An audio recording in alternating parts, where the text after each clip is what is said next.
Hi, I am Sophia. Welcome to True Payback, where story hits different. Hit subscribe. Let's dive in. The call came on a Tuesday afternoon while I was reviewing quarterly reports in my downtown office. "Emily, we need to talk about your father's birthday," Mom said, her voice carrying that particular tone she used when delivering unwelcome news she'd already decided I had no say in. "The party's in 3 weeks, right?" I asked, minimizing the spreadsheet on my screen. "I was planning to. That's what we need to discuss." She paused.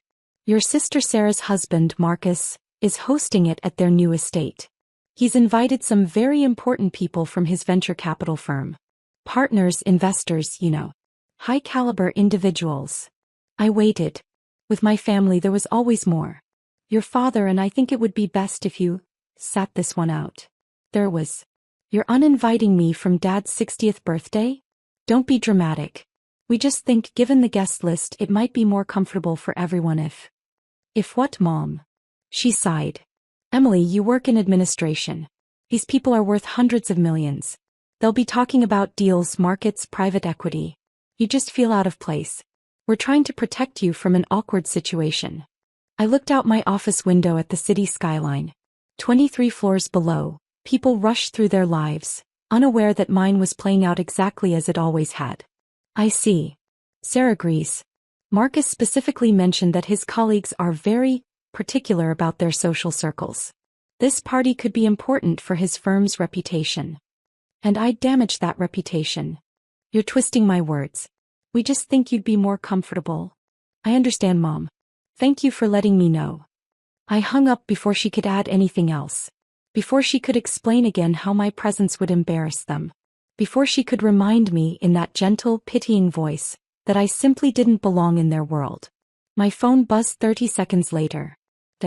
I considered not answering. But curiosity, or maybe some masochistic need to hear him say it too, made me pick up. "Your mother told me she talked to you," he said. No greeting. No preamble. She did. "I want you to understand this isn't personal, Emily. It's about the event. Sarah's husband is a venture capitalist. His colleagues are flying in from New York, San Francisco, even London. These are serious people. Important people.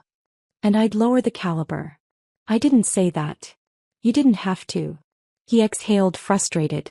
"You're 32 years old, working an administrative job. These people close 9-figure deals before lunch. What would you even talk to them about? Filing systems? It would be uncomfortable for everyone, including you." I said nothing.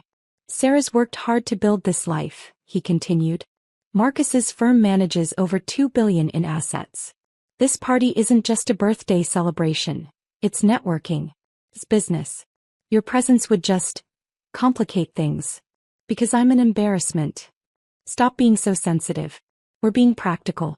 You'd feel out of place, and honestly so would our guests. This is about maintaining a certain standard." There was the truth under all the careful language. I wasn't good enough.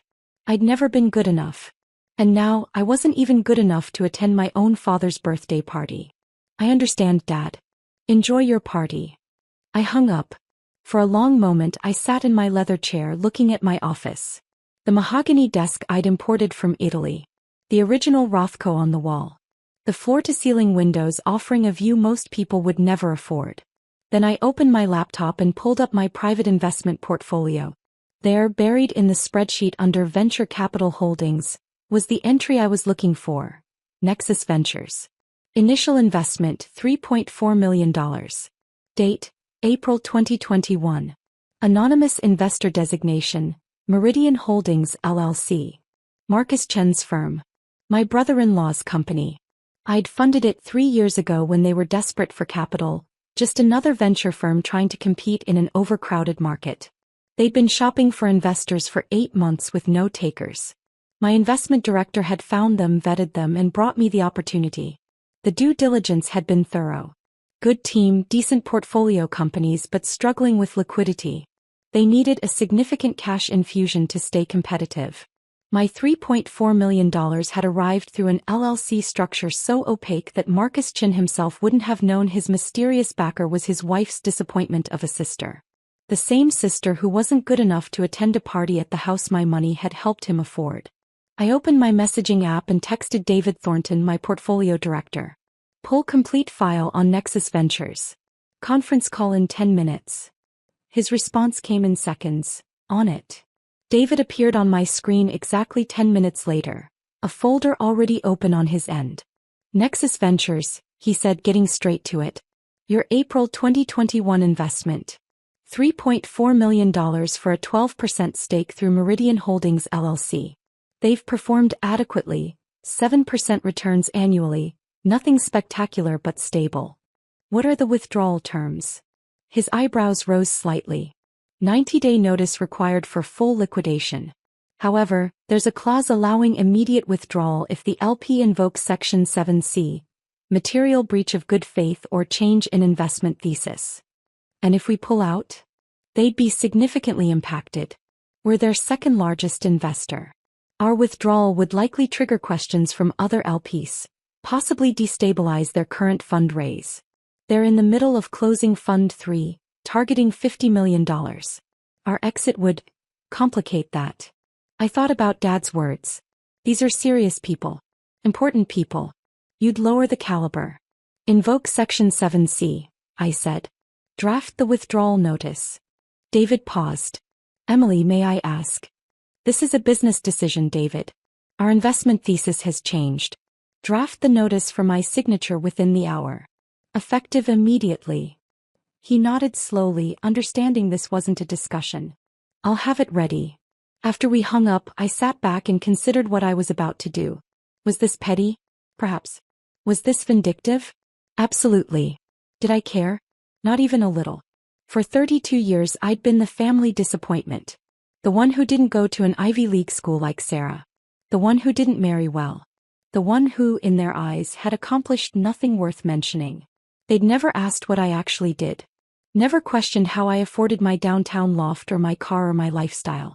They'd simply decided I was barely scraping by, probably living off credit cards and denial, too embarrassed to admit my failures. Let them find out differently. An hour later, David sent the withdrawal notice.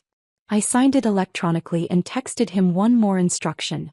Terminate investment in Nexus Ventures. Execute immediately. His response, executing now. I imagined the email landing in Marcus Chen's inbox. The notification from their fund administrator. The sudden, inexplicable withdrawal of $3.4 million from an anonymous investor who'd been silent and reliable for 3 years. Then I went back to work. My phone started ringing at 4:47 p.m. I didn't answer. She called again. And again. Text messages flooded in. Emily, call me now. What did you do? Marcus is freaking out. Call me.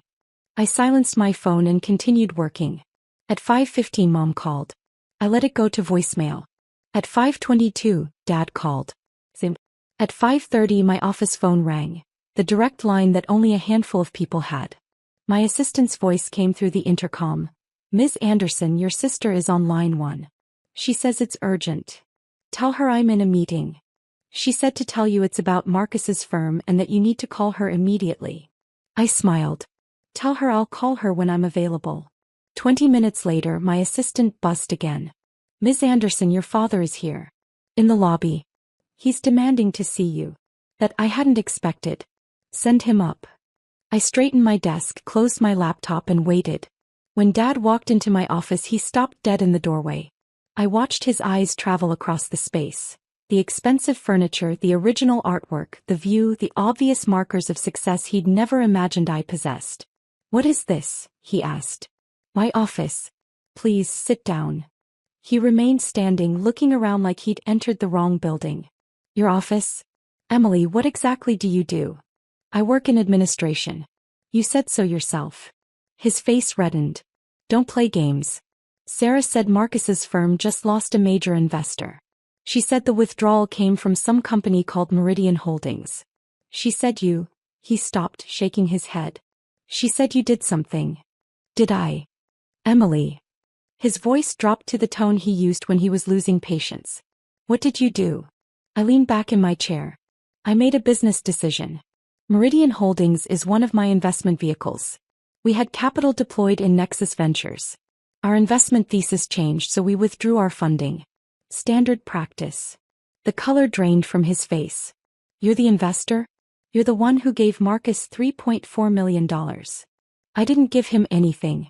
I made an investment. And now I've withdrawn it. Why would you? Understanding dawned in his eyes. Because of the party. Because we uninvited you. No, Dad. I withdrew my investment because it no longer aligns with my portfolio strategy. The party is irrelevant. That's bullshit and you know it. I stood walking to the window. You told me I'd lower the caliber of your birthday celebration. You said I work an administrative job and couldn't possibly have anything to discuss with venture capitalists and investors. You were protecting your important guests from my embarrassing presence. Emily. So I simply agreed with your assessment. If I'm not good enough to attend a party, why would I want my money supporting the host's business? His mouth opened and closed. You've had this money all along? You've been wealthy this entire time and never said anything? You never asked. You assumed. You decided I was a failure because I didn't follow Sarah's path. Did you ever once ask about my life? My career? What I actually do? Silence. I run a private investment firm, Dad. I manage a portfolio worth $180 million. I have stakes in 17 companies, including 3 you've probably heard of. I own commercial real estate in 4 cities. I've been doing this for 8 years, since I was 24 years old. But you were so busy being disappointed in me, you never noticed. He sank into the chair across from my desk. Why didn't you tell us? Because I was testing you. All of you. I wanted to see if you'd value me for who I am, not what I'm worth. And you failed. Spectacularly. Sarah doesn't know either? No one in the family knows. You all decided I was barely getting by and I let you think it.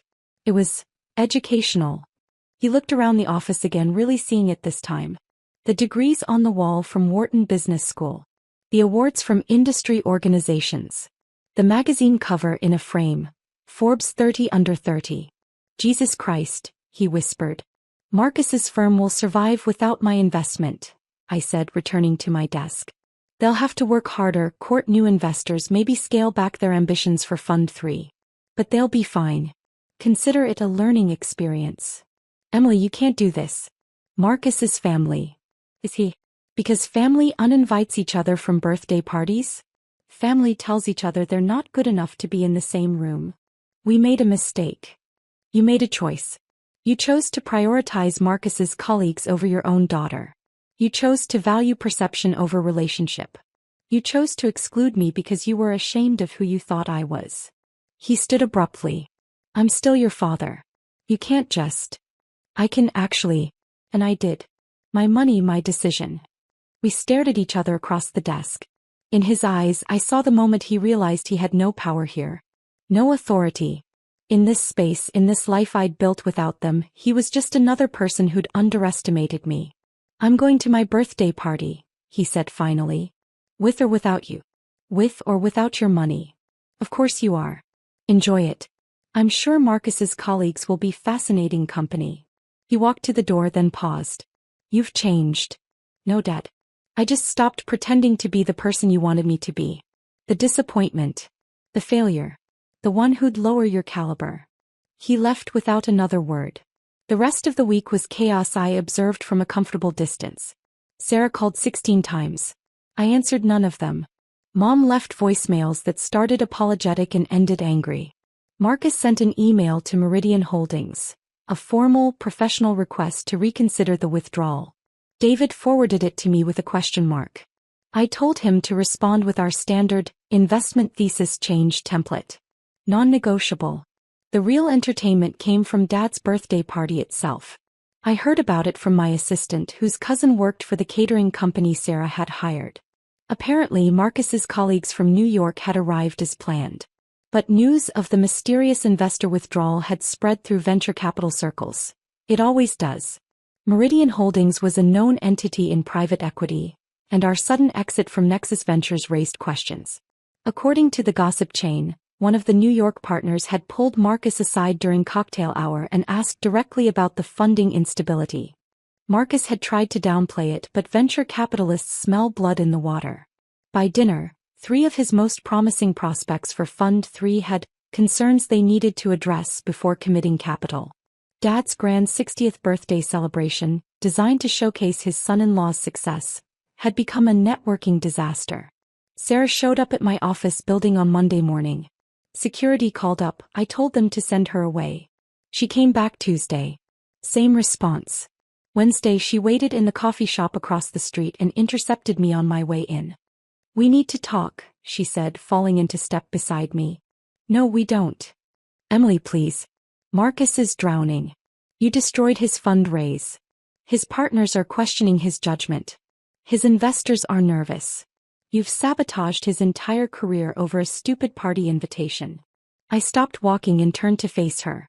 I made an investment decision based on changing portfolio priorities. That's all. Bullshit.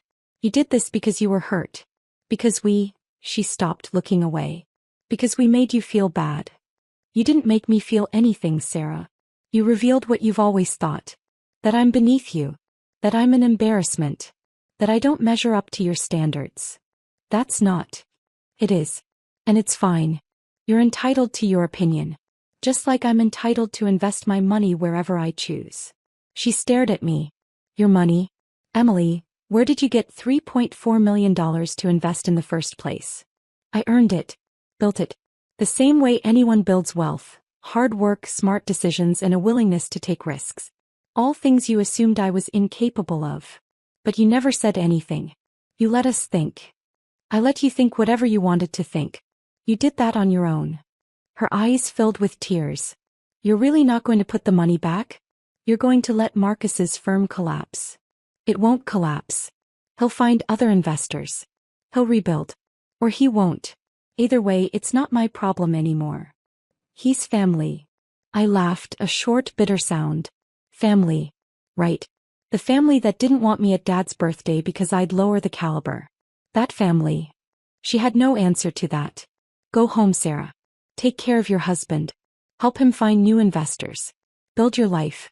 Just build it without my money. I walked into my building and didn't look back. Dad's birthday came and went. I sent a card, professional, distant, appropriate. Inside I wrote, wishing you all the best. Emily. No gift. No phone call. No appearance. According to my sources, the party was tense. Marcus spent most of the evening on his phone, trying to salvage relationships with spooked investors. Dad drank too much and left early. Mom spent the night making excuses. 2 weeks later, Marcus did find a replacement investor, a family office out of Texas willing to take Meridian Holdings' place.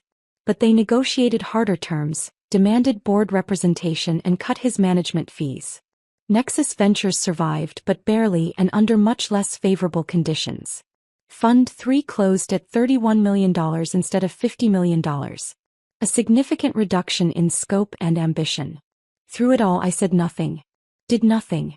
Just watched from a distance as the consequences of their choices rippled outward. Mom called one evening 3 weeks after the party. Your father wants to apologize, she said without preamble. Okay. He realizes he made a mistake. We all did. We should have. She paused, struggling with words that clearly didn't come easily. We should have treated you better. Respected you more. Asked about your life instead of assuming. Yes, you should have. So you'll accept his apology? Come to dinner? We can start over, move past this. I looked around my loft at the life I'd built in silence and secrecy, the success I'd earned while they dismissed me as a failure. No. Emily. Mom, you don't get to do this. You don't get to apologize only after you discovered I have money. You don't get to suddenly decide I'm worthy of respect because my portfolio is worth more than you imagined. That's not how this works. We made a mistake. You made a choice. You chose to value wealth and status over character and relationship. You chose to exclude your own daughter because you were ashamed of who you thought I was. And now that you know who I actually am, you want to undo it. But you can't. So what, you're just going to cut us out of your life forever? Over one party invitation. It was never about the party, Mom. It was about what the party represented. 32 years of being treated like I didn't measure up.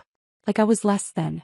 Like my worth was determined by how I compared to Sarah, not by who I actually am. She was quiet for a long moment. So there's nothing we can do?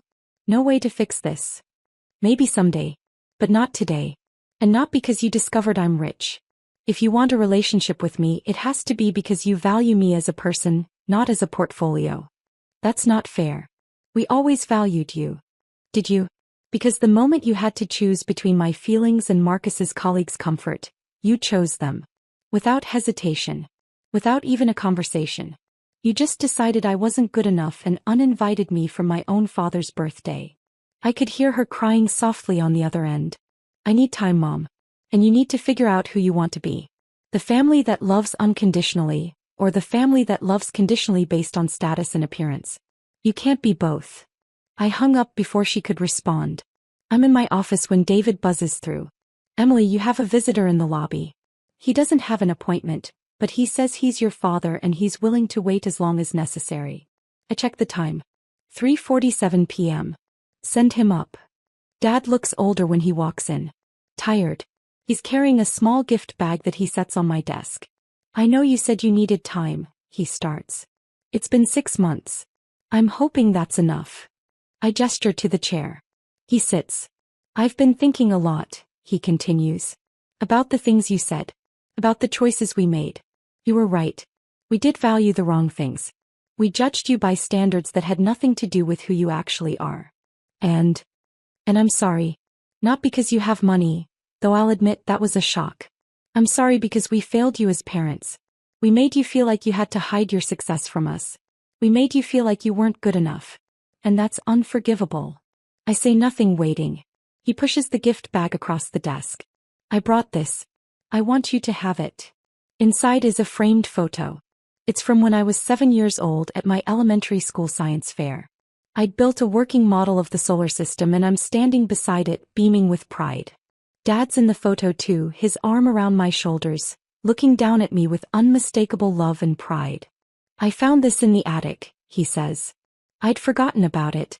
Forgotten what it felt like to just be proud of you for being you, not for checking boxes or meeting expectations.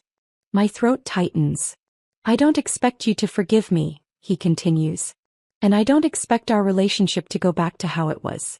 But I'm asking for a chance to build something new. Something based on actually knowing who you are, not who I assumed you were. And the family? Sarah? Mom. They can speak for themselves. I'm here for me. To apologize. To try to do better. If you'll let me. I look at the photo. At the little girl who'd been so excited about planets and science. At the father who'd loved her before expectations got in the way. I say finally. We can try. But Dad, if this is only because you found out about the money. It's not. He meets my eyes.